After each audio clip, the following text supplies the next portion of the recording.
annual Doughnut Dash 5K race to honor the late Tywanza Sanders will happen next Saturday at the South Windermere Center in West Ashley. Today, I talk one-on-one with the co-organizer of this race, Michele Gray, for this edition of Quintin's Close-Ups. And if you haven't already, subscribe to my YouTube channel and like Quintin's Close-Ups on Facebook. Michele Gray. Hi. Welcome back to Quintin's Close-Ups. Thank you for having me again. Oh, you're very welcome. It's the exciting time again, obviously. It is. For the Doughnut Dash 5K. Yes. And very exciting. Oh, yes. So, who is Michele Gray? Obviously, is co-organizer of this event. Well, yes, I am. I can't take all the credit, unfortunately. My brother is a huge part, Doughnut Gray. He does so much from Florida where he lives. Okay. And so, but being that I'm one of the main ones here in Charleston, I do a lot of the, I would say, heavy lifting, just making sure that we're truly prepared for the race, even months in advance, picking up medals, dropping off vinyl for our billboard. So I like to stay behind the scenes, yes, even though I do get in front of the camera.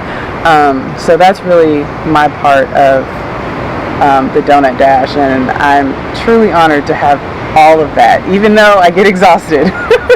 So how have you been preparing for this monthly? So really, my brother and I and other people in the organization, we sit down the day of the race in the afternoon when we're packing up, and we truly start planning. And then as you get inch, it's like, okay, all right, we're 2-3 months out. This is what I need to do. Right. Excuse me, organizing where every location. So we have a team that's at Krispy Kreme, so making sure they have everything they need. We have everybody at the start, making sure we have all of our past year's swag separated, because we do sell shirts that we have left over, medals. Yeah. So, and whatever other Race for Achievement swag we get. So there is, when I think about it, it's very overwhelming, but I'm able to get it done with a lot of lists and checklists, and just really making sure everything is done. Going through whatever containers. My brother and I probably argue and talk on the phone enough as brother and sister, but when it comes to the race, even more, just making sure that we do not forget anything, whether it's, hey, we remind each other about everything, but truly preparing well in advance, so that as we get closer, we're able to do anything smaller that comes up. So you're getting closer. So what's left that is on your checklist? So mailing out our virtual race packets. Oh, yes. That is number one, making sure that our people that choose to race from home, they have everything that they need. And counting all of our shirts and preparing our other swag bags for our participants that will be here and be able to get it. So I get that done, and that's really like my main thing. And like little stuff like making sure the race clock has batteries, charging fans, because we do have some Mr. fans on, when it's warmer. Sure. Making sure those have water in it, charging our walkie-talkies, charging our megaphone, charging our speaker. Sure. So just little things like that. That I don't think people know that we do, but we do that, making sure we have sunscreen for people who need it just in case. Yes. We are here in Charleston, the weather is warm. Yes, ma'am. So hand sanitizer, whatever, any and everything that we need. And this year we'll have the most volunteers we've ever had. So we're truly excited to have even more help, so that not only myself, but some of the other people in the organization can kind of step back a little bit and enjoy the race instead of running around like crazy. So how do you differentiate the both of those, being the organizer and actually having fun? Honestly, I think it comes natural when once we've figured out, now we're going in our 8th year, and we've really figured out what needs to be done. And we have a lot of volunteers that come back, and they tend to stick in their same place. So the fact that we've kind of, got all the kinks out, and we know like who works well where,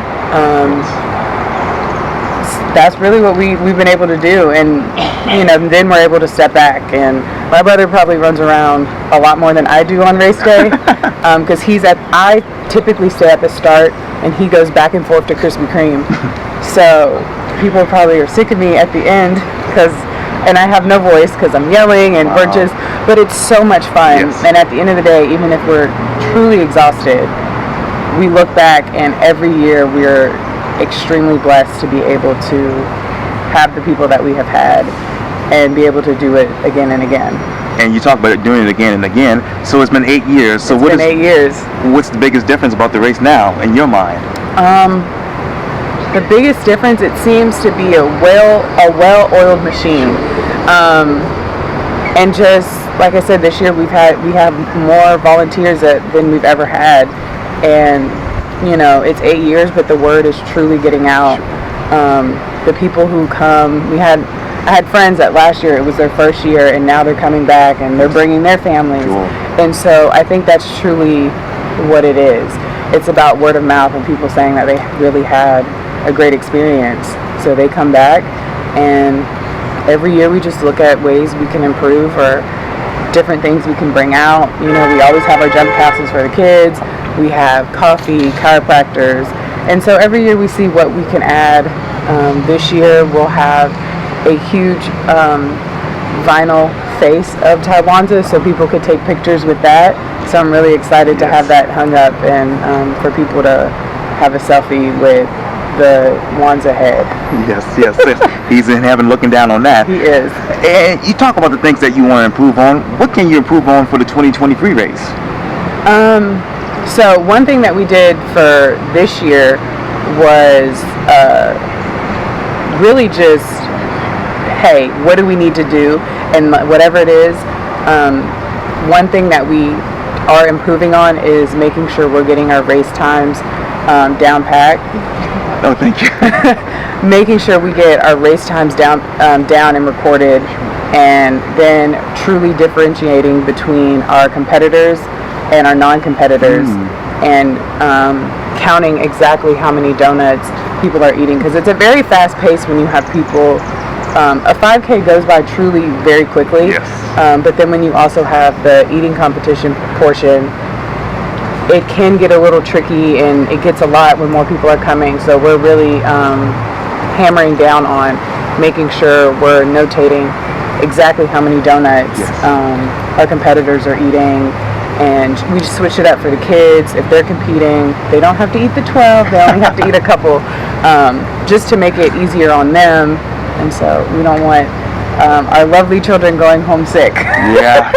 You don't want to be like me with a tooth extraction that I just had. But let me ask you this. So over the past 8 years, how many competitors have you had, and how many non-competitors have you had? So as of the other day, we had over 150 participants registered. Wow.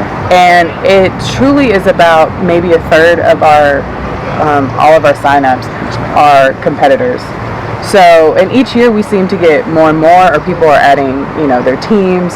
So it's really interesting to see everybody come out. So we're slowly inching up in more and more competitors each year. So what will be your goal for that in the next 5 years? In the next 5 years, we would like to have even more competitors and have more competitors than non-competitors. But honestly, if we just keep getting the same amazing people year in and year out, I think that'll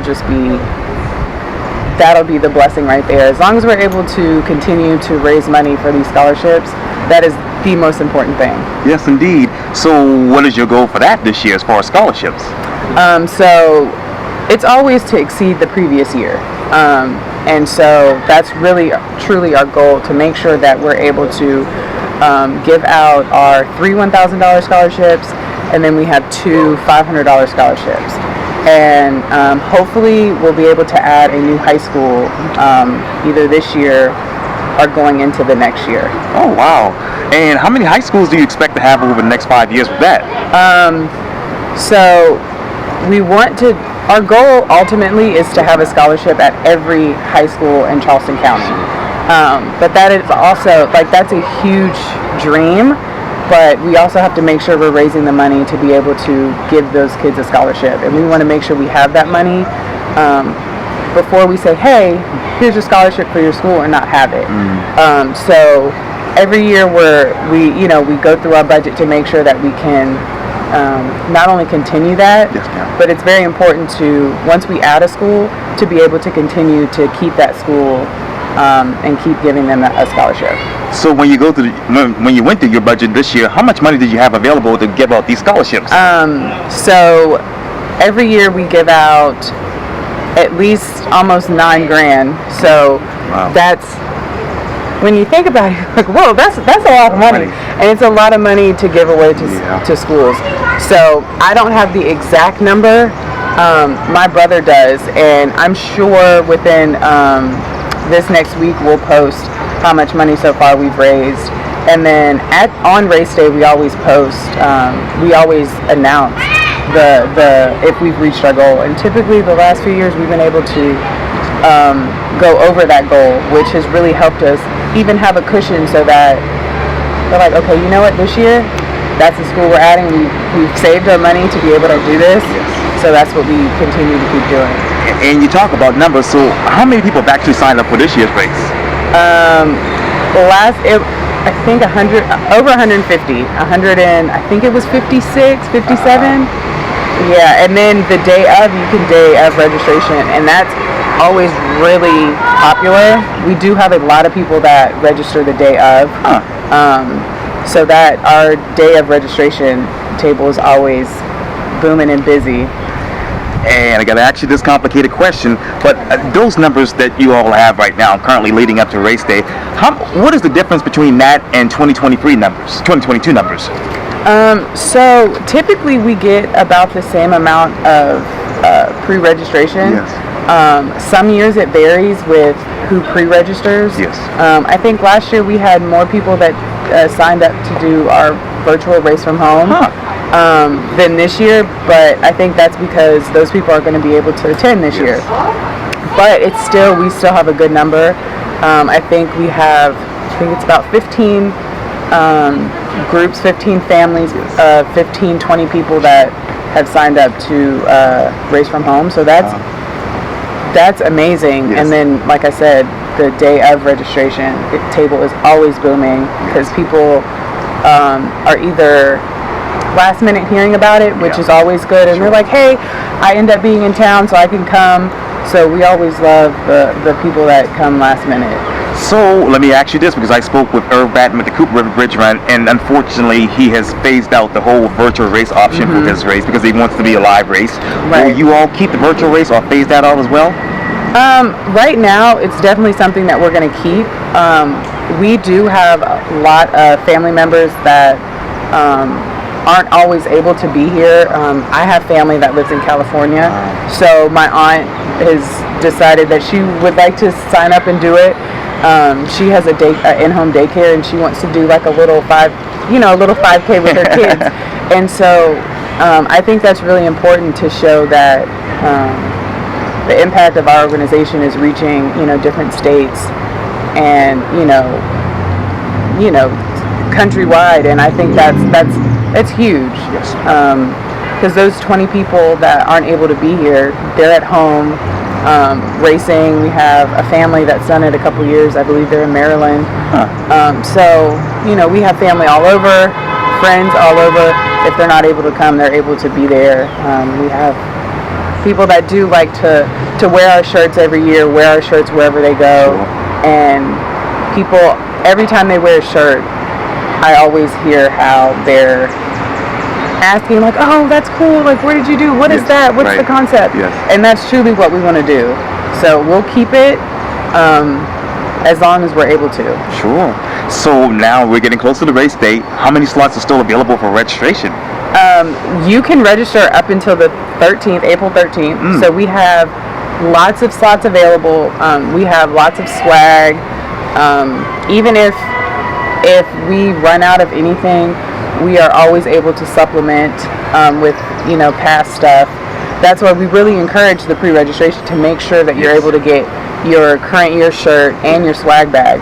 But we always have some items left over that we keep to the side just for our day of registration. And we just want everybody to be able to rock our shirts and have a good time. So what is the actual experience on race day there? So it's probably different for everybody. I typically get up, my brother and I and my mom, we typically get up about 4:30, 5 o'clock, 4:30 is like, I need to sleep in a little extra few minutes. And we are boots on the ground by 5 o'clock, setting up, making sure everything is set up. Our volunteers, we ask them that they get out there at 7. And typically by that point, they're really just helping us finish setting up, and we're going over how the day will run. We have a schedule, we have our list of volunteers where they'll be. And typically they're with a team lead that has been doing that particular area for a while. And they kind of know how things run. And it goes by very, very fast. Once registration, everybody getting their stuff and picking up their packets, that's a little hectic. Just because there's so many people at one time. But once everybody has gotten their packets and their shirts and their race numbers, it pretty much goes real smooth. And once we've done our exercise and our racers are gone, the start line gets a break. And so that's always great to just get a break. Typically it's not long because some people who are not competing, they go and come back. 5K is really not that long for experienced runners. And so we get a little break, and then we're like, okay, let's relax for a few minutes. Let's get some water, and then it's time to. Then that's when we start switching over our pre-registration and our registration volunteers to start doing the race clock. Wow. So, what should be the headline? What do you hope to be the headline for this year's event? Just another successful event in continuing Wanza's legacy, and that we've reached our goal to continue our scholarships. And what other goals do you have as far as scholarships? So in our organization, we do a lot, not only here with our race, but we do have an aspect in Charlotte. And in Charlotte, we have, I want to say, 3 AAU teams. So we do stuff here in Charleston, and in Charleston we're working on our mentoring program so that we can build that up to be able to kickstart that once again. It kind of fell off with COVID, and so we're looking how to rearrange that and kind of fit the needs of our high school students here in the area. But really just it's very important to not only give back to your community, but give back to the young people that will lead us one day, and expose them to any and everything that we can that we might not have had when we were in high school. And so I think that's really important, and just also telling them about all the things that Wanza was involved in. Wanza loved everything, he wanted to do everything, and truly letting kids know that that's okay, that you can do whatever you set your mind to, and if you want us to help you, we will help you, and we will connect you with people that are probably in that field already. So which one of these kids that you all have actually helped mentor and given a scholarship to actually acts like Wanza? Well, I feel like every kid that we've given a scholarship to has some aspect of Tywanza, whether that be just wanting to give back. A lot of our scholarship winners, they come back and they volunteer at the race. I've run into a couple at the outlet one day, and one of the young ladies, the moms, was like, "Oh my gosh, do you remember me?" And it's good to just even catch up to see what they're doing. They're like, you guys were so important to my child. This is what they're doing at their school now.